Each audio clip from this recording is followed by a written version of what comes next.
3 సంవత్సరాలు కష్టపడి polytechnic diploma certificate తీసుకున్నోళ్ళు ఇప్పుడు కేవలం ఆ సర్టిఫికేటు స్కిల్ సర్టిఫికేట్ కిందికి వస్తుంది. ఇప్పుడు ఆ పిల్లల భవిష్యత్ ఏంది? ఇప్పుడు గవర్నమెంట్ 97 జీవో తీసుకొచ్చింది. ఈ జీవో అంటే శక్తి స్కీమ్. ఈ శక్తి స్కీమ్‌లో ఐటీఐ చదివిన విద్యార్థులు, పాలిటెక్నిక్ చేసిన విద్యార్థులందరూ కూడా యంగ్ ఇండియా స్కిల్ యూనివర్సిటీ పరిధిలోకి విలీనం చేయబోతున్నారు. ఇప్పటి వరకు పాలిటెక్నిక్ కోర్సులకు ఏఐసిటిఈ గుర్తింపు ఉంది.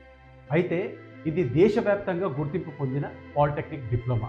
ఇప్పుడు తీసుకొస్తున్న 97 జీవో మన ఈ 3 ఇయర్స్ ఈ అకాడమిక్ ఇయర్ ఏదైతే ఉందో అది కోల్పోయే ప్రమాదం ఉంది. ఇప్పుడు కేవలం స్కిల్ సర్టిఫికేట్ కిందకే పనికొస్తుంది. అయితే ఈ డిప్లొమా చదివిన విద్యార్థులు నార్మల్గా సెంట్రల్ గవర్నమెంట్ పోస్టులు ఉంటాయి. ఆర్ఆర్బి జేఈ, అలాగే బిహెచ్ఎల్, హెచ్సిఎల్, పిఎస్యు, డిఆర్డిఓ ఇలాంటి పోస్టులకు ఈ చదువుకున్న కోర్సు ద్వారా వాళ్ళకు అర్హత ఉంటుండే. ఇప్పుడు మరి శక్తి స్కిల్ వచ్చింది కదా, దీనివల్ల ఈ అర్హత పోయే అవకాశం అయితే ఉందనిపిస్తుంది.